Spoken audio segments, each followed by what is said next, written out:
Hi everyone, it's Liam here from A Shot of Wildlife. In this video, I'm going to talk about 10 non-native species that are living wild in the UK.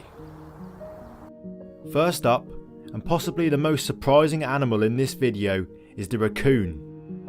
Now before you think I'm making things up, there have been at least 18 records of raccoons in the wild since 2014, from the north of Scotland to almost the southern coast of England.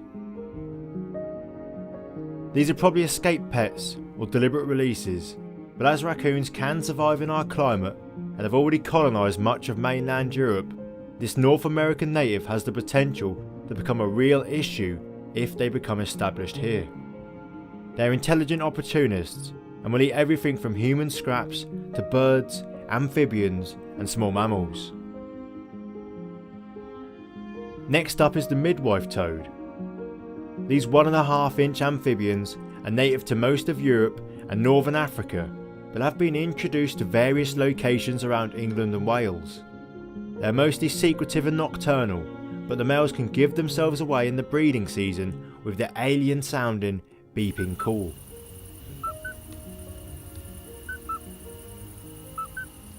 They get their name from their breeding strategy, where after fertilisation the male wraps the developing eggs around his back legs and carries them until the tadpoles are ready to hatch, at which point he drops them off into a suitable pool of water. As these are quite small, their potential impact on native species isn't really well known, although it's thought that they may carry diseases that they could pass on to native amphibians. The next species is one of the most famous and well-known non-natives, which you probably expected to see on this list, the grey squirrel. These arboreal rodents were first introduced in the 1880s and soon, with the help of people and their rapid reproduction, spread across most of the country. Unfortunately, their colonisation hasn't came without a cost, as they have outcompeted and passed on a fatal disease to the native red squirrel, which has subsequently gone extinct in most of its original range. From the best known non-native to one that may be surprising or completely expected, depending on which parts of the UK you are familiar with, the ring-necked parakeet. With various stories of how they were introduced, parakeets began being spotted regularly in the wild in the 1970s and had been seen occasionally decades before this. There is now thought to be more than 100,000 of these birds in the country, and their numbers are continuing to rise. They are mainly found in close proximity to cities and large towns, but they are gradually spreading into the countryside, where they come into competition with native species for resources and into conflict with farmers over the damage that they can cause to crops. The next animal on this list is actually two separate species, the yellow-bellied and the red-eared terrapin. Both of these were commonly kept as pets by people who had seen the Teenage Mutant Ninja Turtles films. What started out as 50p sized aquarium based animals soon outgrew their accommodation and were released to hundreds of sites around the country. They can live for 30 years and seem to do fairly well in urban ponds and freshwater streams, and thankfully they haven't been recorded as successfully breeding here yet. If the climate continues to warm, this might happen in the future, at which point the terrapins could pose a massive threat to freshwater invertebrates and fish. Speaking of fish, our next non-native is the king carp.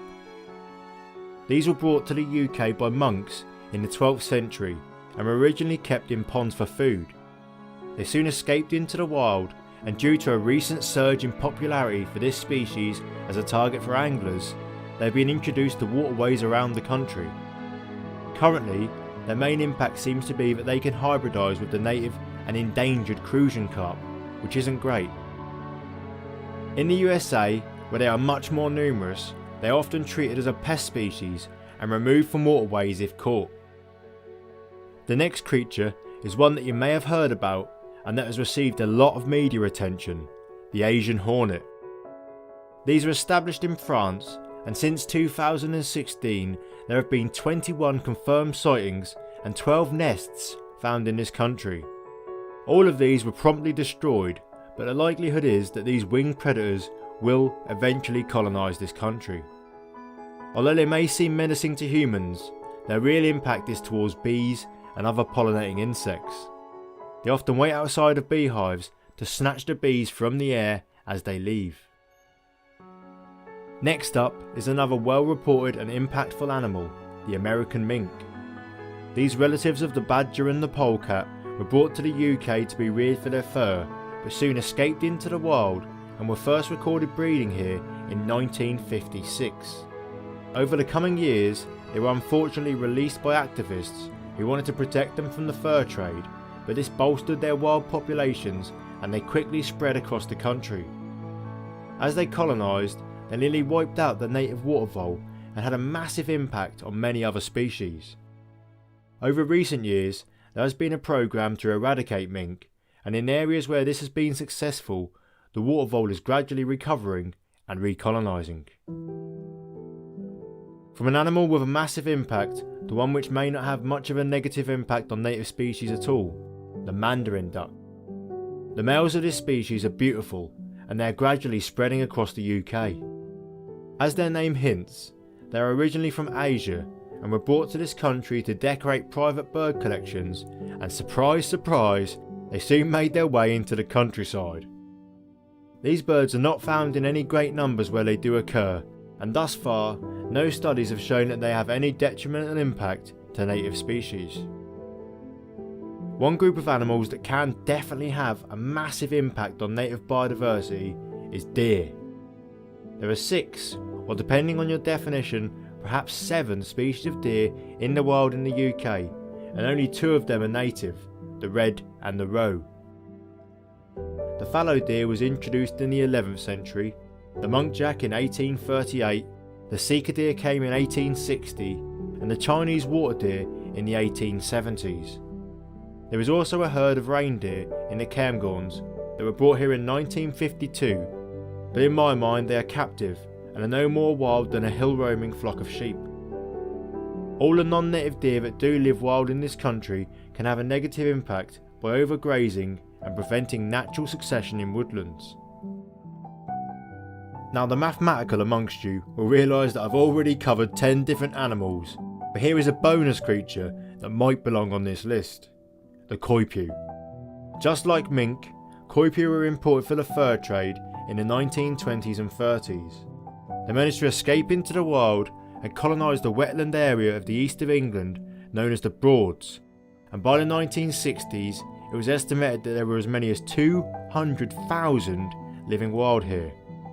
They caused massive damage to waterside infrastructure and drainage, and because of this, a campaign was launched to eradicate them. Officially, this was successful, and in 1989 the last recorded wild coypu was captured and shot. However, in recent years there have been anecdotal records from people in the Broads who claim to have seen a large coypu-like animal, but I am less than convinced that something the size of 10 rats could remain unnoticed for more than 30 years. So there we go. Do you think it's possible that there's still coypu living here in the wild? If you do, let me know in the comments down below. Now if you enjoyed this video, you may also like this other British wildlife video, and if you like that, subscribe for more. Thanks for watching, and I'll see you next time.